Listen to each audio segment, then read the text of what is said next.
কলকাতায় বাংলাদেশের সংসদ সদস্য আনোয়ারুল আজিম আনার হত্যাকাণ্ডের অন্যতম সন্দেহভাজন মোহাম্মদ সিয়াম হোসেন নেপালে আটক হয়েছেন।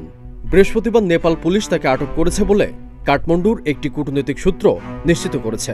সিয়ামকে দেশে ফিরিয়ে আনার জন্য এরই মধ্যে বাংলাদেশ দূতাবাসের পক্ষ থেকে কূটনৈতিক যোগাযোগও শুরু হয়েছে।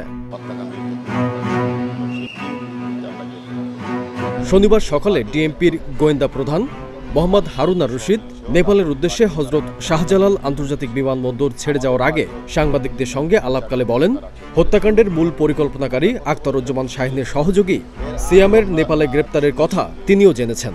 বাংলাদেশের অনেক সন্ত্রাসী কাঠমান্ডুকে রুট হিসেবে ব্যবহার করছে। এমপি আনার হত্যাকাণ্ডের মাস্টারমাইন্ড আখতারুজ্জামান শাহীনও কাঠমান্ডুর মাটি ব্যবহার করে অন্য দেশে পালিয়েছে। ইদানিং বাংলাদেশের অনেক সন্ত্রাসী তারা এখন কাঠমান্ডুকে তারা ব্যবহার করছে। এবং এর মধ্যে আমাদের যে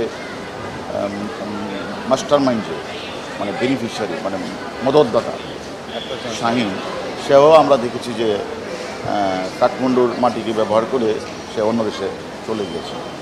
আরও অন্যান্য আসামি সম্পর্কে কিন্তু আমরা এরকম তথ্য পাচ্ছি।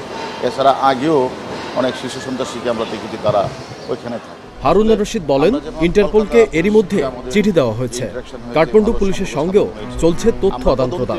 কাঠমান্ডু যাচ্ছি, সেখানে আমাদের ওই নেপালের পুলিশের সাথে আমাদের ইন্টারাকশন এবং তদন্ত কাজে সহযোগিতা আমরা চাই, যাতে ভবিষ্যতে কোনো আসামি বাংলাদেশে অপরাধ করে যেন সেখানে ঠাঁই না পায়। আমরা ইন্টারপোলের মাধ্যমে আমরা কাঠমান্ডু পুলিশকে জানিয়েছি যে এই এখানে সিয়াম সহ বেশ কয়েকজন আসামি তারা কেউ চলে গেছে, কেউ আছে। চাঞ্চল্যকর এই হত্যাকাণ্ডে এখন পর্যন্ত গ্রেপ্তার 4 আসামিকে জিজ্ঞাসাবাদে যে তথ্য পাওয়া গেছে সেগুলোর ক্রস চেক করাও গোয়েন্দা দলের নেপাল যাওয়ার অন্যতম উদ্দেশ্য।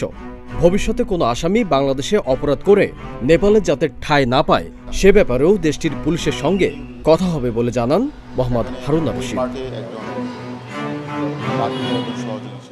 আমান নবী, প্রতিদিনের বাংলাদেশ।